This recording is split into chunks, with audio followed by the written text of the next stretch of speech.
I gotta clarify that because people know me as Jamie's husband. They usually call me Jamie. Every now and then they get close and call me Shamey. Most people call me the funny one. But I'm gonna talk to you about building a family business. And as I do that, you gotta ask yourself, what is building a family business for you? Is it passing the business on to your kids? Is it incorporating the family into your business? Is it teaching winning principles to your kids, to your team? Is it working as a couple? Is it having a strong, happy family? Is it having family traditions of traveling together? Is it building a legacy? And the answer, no matter what that is yes. And it's different for all of us, our thought of what that is. But here, no matter what it is, it can happen. And my part of our talk is to show you some of the things that we do, the how-tos of what we do to help build a family business and have that culture on our team. And it's a bunch of how-tos, which is basically all the stuff Jamie didn't want to do, and I get the first 2 minutes to do that. But after watching Jack and his tribute, that was one of my favorite parts of this convention, by the way, was Jack's tribute. You know, it made me think, I'll let you guys write this stuff down while I give you a Jack story.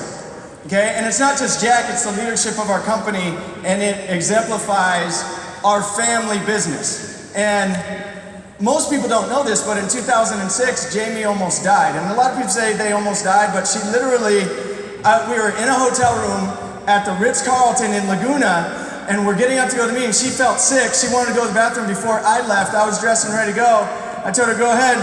And she stood up, passed out in my arms. And I'm holding my lifeless, literally not breathing, not anything. She's cold as ice.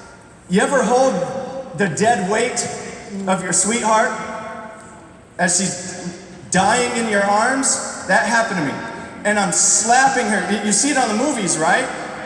I'm literally slapping her, yelling, Jamie, wake up, Jamie! And she comes out of it, and I pick her up, and I put her in the bed, and I call right away the 911, and it goes to the hotel operator. Luckily, we're at the Ritz-Carlton. They have an in-house doctor at every Ritz-Carlton.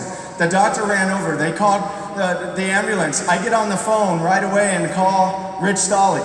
I say, Rich, where are you? He says, oh, I'm on my way to the meeting. I'm like, will you please come to our room and help me administer a blessing to Jamie?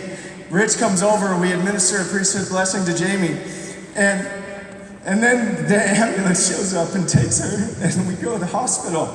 We get to the hospital, they shuffle her in, and the ER doctors, they do an x-ray. Her whole diaphragm and her whole middle section filled with blood. She had internal bleeding probably all night. The doctor says, I can't do this, we need a specialist. And so as they're waiting for the specialist to show up, he was like a half hour away, we end up signing 30, 40 forms, which basically all say she might die right now. And you're not gonna sue us if she does. And so we go through all of that, and before I know it, the specialist gets here and they take her down the hallway. And the worst moment of my life, the very worst moment of my life, was that 5 hours in the waiting room by myself.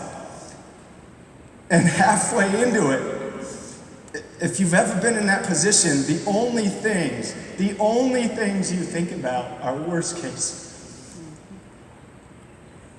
I'm thinking I'm gonna be a single dad. I'm thinking I'm gonna have to raise my daughter on my own. How am I gonna do that?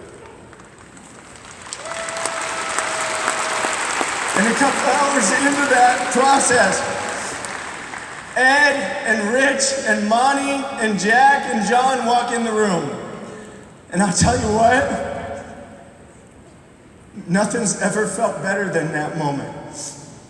And in that second, I don't really remember much of what they said except for two things. I remember Rich saying, don't worry, she's gonna be okay. Remember in that blessing, I said her body would heal itself. She's gonna be fine.